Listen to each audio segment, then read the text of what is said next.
할렐루야. 자, 옆에 있는 분들과 인사합니다. 사랑합니다. 축복합니다. 자, 우리 한 번 더 인사합니다. 종말의 시대를 지혜롭게 잘 준비합시다.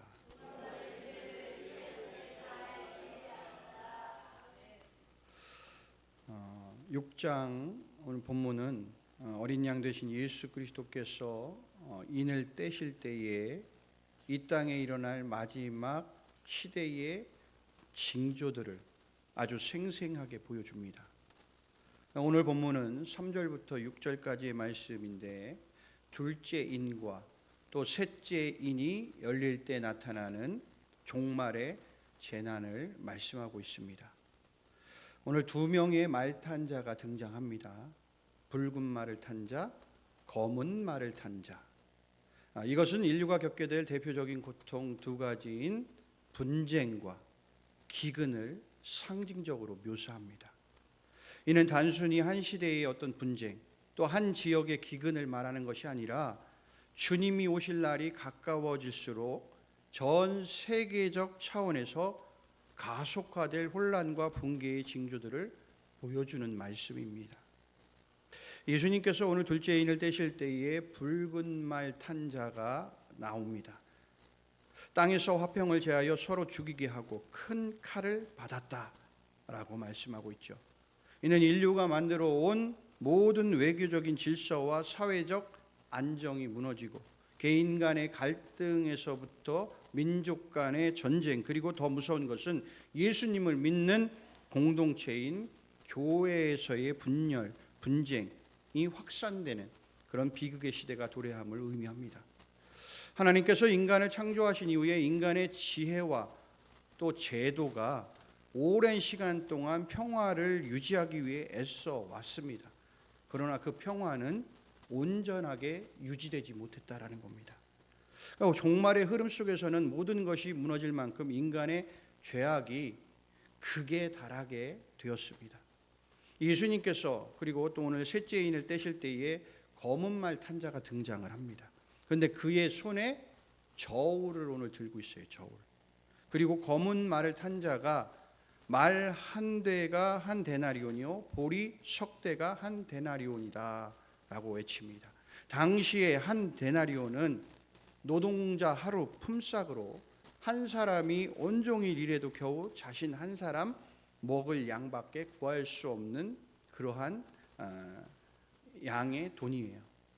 이는 자유 경제체제의 파괴, 부의 불균형, 먹을 것을 둘러싼 생존 위기가 극심해지는 종말적 기근을 상징합니다. 단순한 어떤 식량의 부족이 아니라 인류 전체가 생존의 경계에서 몸부림치게 되는 궁핍과 고통의 시대를 보여준다라는 거죠. 사랑하는 성도 여러분, 이 말씀은 우리를 두려움에 빠뜨리기 위한 말씀이 아니에요. 오히려 종말이 다가올수록 더욱 깨어 기도하며 신앙의 중심을 우리가 붙들고 주님의 재림을 준비하라는 하나님의 경고이자 지혜롭게 준비해야 한다라는 사랑과 은혜의 말씀입니다. 그러니까 분쟁과 기근은 단지 성경이 말하는 종말의 재난에 속한 사건일 뿐 아니라 세상이 점점 더 죄로 인해 어두워지는 현실 속에서 우리가 어디에 소망을 두어야 하는지를 분명하게 깨닫게 하시는 말씀입니다. 이 말씀을 통해서 종말의 시대에 나타날 분쟁과 기근의 의미를 우리가 바로 알고 우리의 믿음을 뒤흔들어 놓으려는 세상의 유혹과 핍박 속에서도 진리의 말씀을 우리가 굳게 붙잡고 깨어 기도하여 지혜롭게 이기는 자가 되기를 소원합니다. 자, 우선 예수님께서 오늘 둘째 인을 떼실 때에 나타난 붉은 말을 탄 자는 종말의 시대의 나라와 사회와 개인과 교회를 뒤흔들 분쟁의 실체를 상징합니다. 성경은 하나님이 원하시는 평화의 자리에서 인간의 욕심이 죄를 낳게 되면서 다양한 형태의 갈등과 대립이 세상을 흔들게 된다는 것을 보여줘요. 자, 첫 번째는 나라와 나라가 싸우는 시대를 맞이했다는 겁니다. 붉은 말 탄 자가 받은 큰 칼은 국가 간의 큰 무력 충돌을 직접적으로 가리켜요.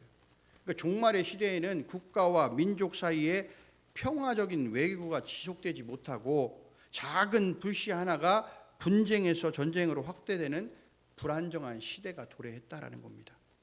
경제적인 이해 관계가 충돌하고 국가가 서로 적대하게 됩니다. 때로는 영토 문제로, 자원 전쟁, 이념 갈등으로 세계가 여러 진영으로 막 분열이 돼요. 결국 인간의 탐욕이 평화의 붕괴를 보여준다라는 겁니다. 마태복음 24장 7절 말씀에서 예수님이 이렇게 말씀하셨죠. 민족이 민족을, 나라가 나라를 대적하여 일어날 것이다 라고 말씀하셨어요. 종말의 징조 중 하나는 바로 이 국가 간 대립이 일상화되고 전쟁 위기가 세계를 뒤덮는다라는 겁니다. 이는 단순한 어떤 뉴스에서 나오는 이야기가 아니라 여러분, 이건 하나님 말씀의 성취입니다. 여러분, 이건 잘 들으셔야 돼요. 두 번째는 사회적 분쟁, 공동체가 분열되고 무질서한 시대가 온다라는 거예요. 화평을 제하여 서로 죽이게 한다. 이 표현은 사회적 차원에서도 그대로 나타나요. 종말의 시대에는 공동체를 지탱하던 법들이 무너집니다. 지금도 막 법들의 체계들이 막 무너지고 있어요. 윤리와 도덕은 땅에 떨어져 버리고 모든 질서가 무너지고 사회 곳곳에 갈등이 폭발합니다. 그럼 빈부격차로 인한 계층 간 갈등이 생겨나고 이념과 사상의 대립으로 진영의 논리에 빠져가지고 분열하고 싸우고 상대가 죽을 때까지 멈추지 않아요. 정치적 극단화와 또 사회적 폭력이 증가하면서 서로 신뢰가 깨지고 같은 편조차도 믿지 못하는 시대가 되었다라는 거예요. 길을 지나가다 보면 여러분들 지나가다가 일면식 없는 사람을 그냥 폭행하고 살인하는 그런 시대. 좋은 관계를 유지하다가도 말 한마디로 혹은 작은 오해로 여러분 갈등이 생기게 되고 때론 폭력이 발생하고 결국 그 관계들이 다 깨지고 맙니다. 이것이 바로 성경이 말한 화평이 제하여진 사회의 모습이에요. 세 번째는 개인 간의 분쟁입니다. 여러분, 분쟁의 뿌리는 사회와 국가가 아니라 개인의 마음에서부터 시작이 돼요. 종말의 시대에 사람들이 예수님보다 자신을 사랑하고 나만 아니면 된다라는 자기중심적인 사고로 살아가게 되고 작은 실수도 용서할 줄 모르는 그런 삶을 우리가 살아갑니다. 가정 안에서의 폭력과 갈등이 증가하죠. 미움과 다툼과 시기와 질투를 통해 신뢰의 관계들이 다 파괴됩니다. 분노를 조절하지 못해서 사람들로부터 왕따를 당하기도 하고요. 보이지 않는 곳 온라인 상을 통해서 상대를 조롱하고 협박을 일삼는 개인 간의 분쟁들이 계속 일어납니다. 마태복음 24장 12절 말씀 보면 사람의 마음에서 사랑이 식어진다. 예수님께서 말씀하시죠. 그러니까 미움과 분쟁이 일상이 되어버리는 거예요.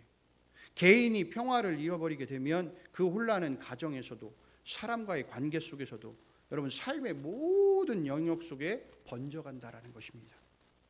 네 번째는 교회 안에서의 분쟁이에요. 여러분 종말의 시대에 사탄이 가장 공격하는 곳은 어디냐? 바로 교회입니다. 교회 안에 분쟁이 일어난다는 것은요, 단지 인간의 문제가 아니라 영적 공격의 형태예요. 교리적인 충돌이 일어나고 또 세대 간의 갈등이 일어나고 또 어떤 사역적인 방법에 대한 서로 간에 대한 갈등들, 또 지도자 간의 다툼이 일어나고 성도 간의 오해와 미움, 이러한 모든 것들이 교회 안에서 일어난다는 겁니다. 그래서 사탄이 공동체의 틈을 파고들어서 교회를 분열시키고 쪼개버린다는 겁니다. 여러분 진리보다 감정이 앞서고 본질보다 비본질이 교회를 좌우하게 된다는 거예요. 초대교회에서도 사도 바울은 분쟁의 위험 때문에 여러 교회에 반복해서 막 권면을 해요. 사탄은 박해로 교회를 무너뜨리기로 하지만 더 무서운 전략은 무엇이냐? 교회 안에서 분열을 일으켜 스스로 무너지게 만드는 겁니다.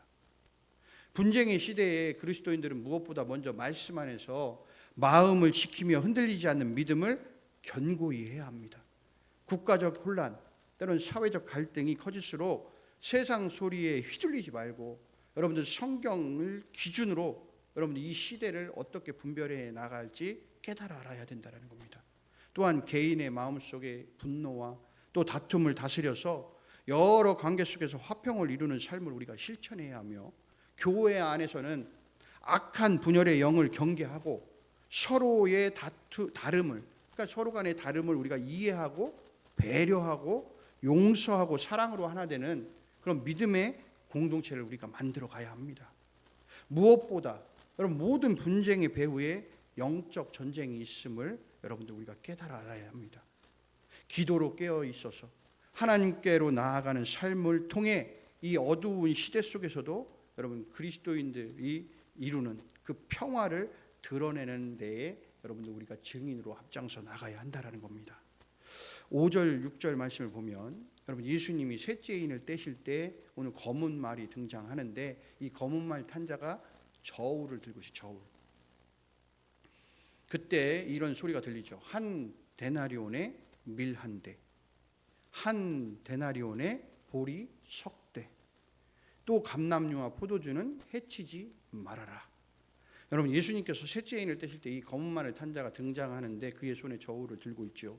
여러분, 당시 헬라인의 개념으로 볼 때 저울은 멍해라는 의미를 담고 있어요. 멍해. 멍해는 뭐예요? 무거운 거죠. 그러니까 우리가 알고 있는 저울의 의미는 무게를 재는 도구죠. 저울을 많이 사용하는 곳은 물건을 파는 곳이에요. 다시 말하면 저울은 경제 활동과 직결되는 물건이라는 겁니다. 지금은 그냥 마트에 가면 쌀 같은 것을 그냥 킬로그램으로 다 단위로 포장해서 판매해요. 그런데 예전에는 쌀이나 이런 곡식 파는 싸전에서 저울에 달아서 판매를 했습니다. 지금도 물건을 여러분 그램수로 측량해서 팔아야 하는 것은 여전히 저울을 지금 사용하고 있죠. 그런데 오늘 6절 말씀을 보면 검은 말을 탄 자가 저울로 오늘 되지를 해요. 근데 한 데나리온에 밀 한 대, 보리가 석 대. 여러분, 한 데나리온은 아까도 말씀드렸지만 당시 노동자가 하루 일해서 받는 최저임금 품삯입니다. 자, 당시 한 데나리온으로 살 수 있는 식품이나 물건, 즉 화폐 가치는 밀 8대였었어요. 그런데 오늘 본문에서는 몇 대라고 얘기합니까? 한 대. 그럼 이 말의 의미가 뭐예요? 물건값이 8배가 폭등했다는 얘기예요. 그럼 보리 석 대는 뭐냐? 당시 한 데나리온으로 살 수 있는 보리의 양이 48대. 그러면 정상적인 거래로 봤을 때는 원래 48대를 받아야 되는데 오늘 석 대라고 외쳐요. 그러면 16배가 폭등한 겁니다. 여러분 요즘 어떠세요? 여러분 요즘 어떠세요? 여러분 물가 어떠세요? 계속해서 오르죠. 여러분 지금 우리는 2026년도를 준비해야 돼요. 지금 여러분들이 만약에 1억이라는 돈을 갖고 있다고 생각했을 때 실질적인 지금 1억은 1억이 아닙니다. 지금은 7천만 원, 6천만 원밖에 안 돼요. 가치가. 지금 우리나라의 원달러 환율이 계속 치솟고 있어요. 조금 있으면 1,500원을 넘어가려고 해요. 그러면 이 1,500원, 1,600원이 되면 여러분 IMF와 같은 경제 그런 위기가 옵니다. 그럼 뭐 하라는 거예요? 준비하라는 거예요. 여러분 우리가 IMF를 겪어보셨죠? 그때의 상황을 우리는 다 겪어봤습니다. 겪어본 사람이라면 이제는 어떻게 해야 된다? 준비하라는 거예요. 성경에서는 하나님은 그것들 다 이야기해 주시고 계세요. 종말의 시대에 이와 같은 상황들이 벌어진다. 그러니 너희들이 뭐하라? 준비하라. 지혜롭게. 지혜롭게 준비하라. 여러분 나라에서 계속 돈을 찍으면 물가는 상승하고 인플레이션이 되는 거예요. 그러면 화폐의 가치는 떨어지는 겁니다. 여러분 우리나라의 지금 화폐는 전 세계에서 가장 화폐 가치가 다 떨어져 있어요. 바닥입니다. 여러분 그래서 우리는 준비해야 된다는 거예요. 여러분 이 준비한다라는 것은 여기서 제가 다 말씀을 드릴 수는 없어요. 그러나 여러분들이 지혜롭게 어떻게 해야 되는지를 여러분 준비해 나가야 됩니다. 그래서 2026년에 어려운 경제적인 그런 공황이 올 수도 있다라는 겁니다. 여러분 우리가 준비해 나가야 된다. 오늘 말씀을 통해서 그 이야기를 하시는 거예요. 그럼 오늘 보세요. 물건의 수치는 여러분 식품 가격의 폭등을 말하는 거예요. 그럼 곡식이 과연 부족해서 벌어지는 거냐? 당연한 거죠. 부족하니까 그런 현상들이 벌어지는 거예요. 다르게 말하면 오늘 이걸 기근이라고 얘기하는 거죠. 여러분 기근은 이미 구약 시대에서도 자주 등장했어요. 여러분 예루살렘에 지나 이스라엘에 살고 있는 모든 믿음의 조상들이 땅에 기근이 들면 어떻게 했습니까? 애굽으로, 모압으로 이런 이방 땅으로 막 내려가는 모습들을 우리가 볼 수 있었죠. 그러나 하나님은 그 내려가는 모습들을 좋아하시지 않았어요. 왜? 그 모습은 뭐냐? 하나님의 말씀을 붙들고 살지 않는 믿음의 모습이 아니었기 때문에. 그래서 하나님은 그것을 싫어하셨습니다. 자, 이것이 종말의 시대에 나타나는 징조예요. 검은 말을 탄 자가 오늘 종말에 임할 기근을 경고하고 있는 거예요. 그런데 6절 하반절에 보면 감람류와 포도주는 해치지 말아라 라고 이렇게 말씀하죠. 여기에는 두 가지 메시지가 여기 담겨져 있어요. 하나는 하나님께서 심판 가운데서도 절대적인 한계를 설정해 주시겠다라는 겁니다. 하나는 완전한 파괴가, 하나님께서 완전한 파괴를 이루시는 게 아니라 회개를 촉구하는 제한된 징계를 내리심을 통해서 사람들에게 돌아올 기회를 주시겠다라는 거예요. 깨달으라는 겁니다. 즉 기근이 오더라도 남은 자를 위한 하나님의 은혜의 공간은 여전히 존재하고 있다라는 것을 알려주시는 거예요. 자, 다른 하나는 뭐냐? 감람류와 포도주는 당시의 일반 서민들이 아닌 그래도 부유한 계층들이 사용하는 기호품이고 사치품이었어요. 그 당시에. 그러니까 기본 식량은 오늘 부족한데 고급 식품은 오늘 손상되지 않는다라는 말씀. 그건 뭐냐? 종말이 가까울수록 경제적인 불평등이 일어나고 계층 간 격차가 더욱 심화된다라는 말씀을 하고 있는 거예요.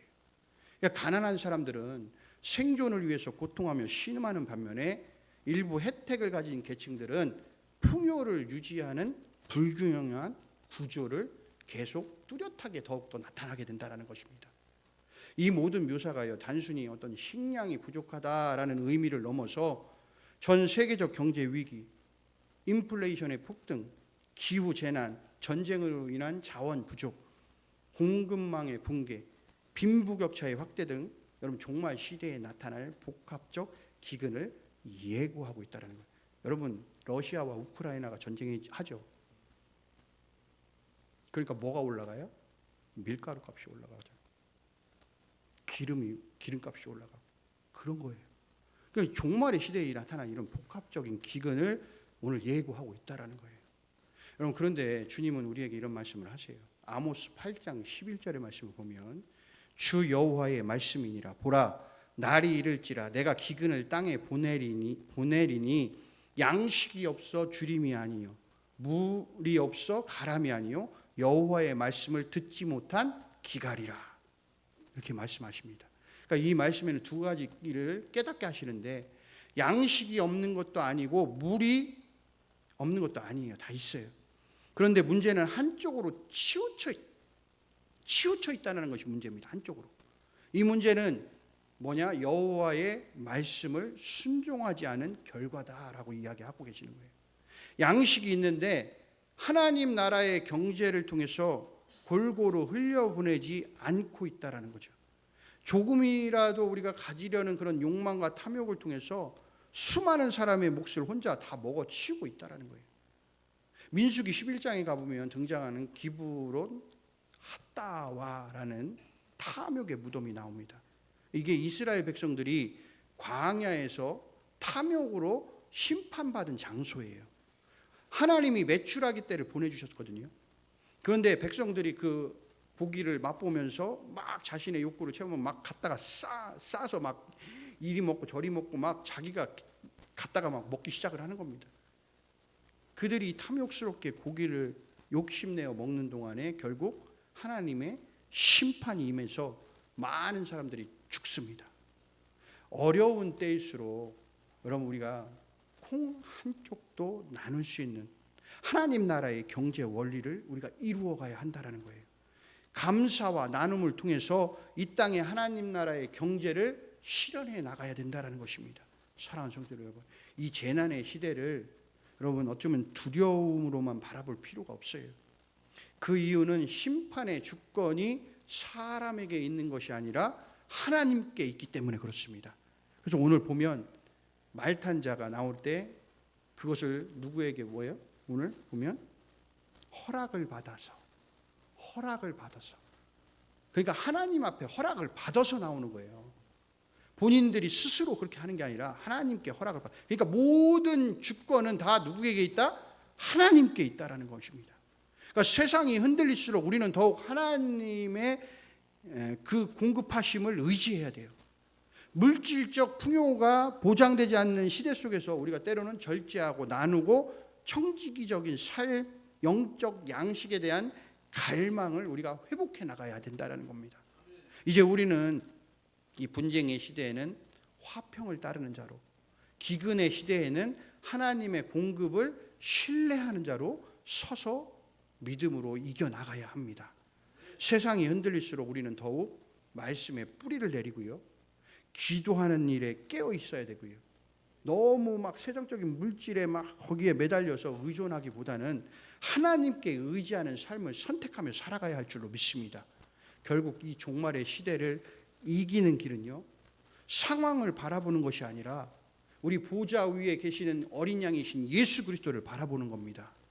그분을 붙드는 자에게는 이 분쟁 중에서도 평강이 임할 것이고, 기근 중에도 하나님께서 그들에게 공급해 주시리라 믿습니다.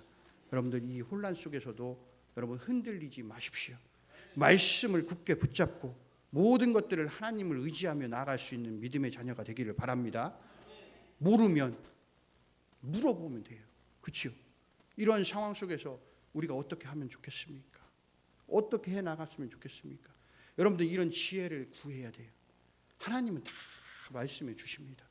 여러분, 그러므로 그리스도인은 종말의 징조 앞에서 두려워하거나 흔들리는 사람들이 아니라 하나님의 주권을 신뢰하며 끝까지 여러분 믿음을 지키는 사람으로 서 나가야 할 줄로 믿습니다. 귀한 이 자리에 모두가 서서 이 어렵고 힘든 상황 속에서 주님이 주실 귀한 평강과 귀한 물질의 때로는 공급들을 통해서 이 시대를 이길 수 있는 믿음의 자녀가 되기를 주님의 이름으로 간절히 소원합니다.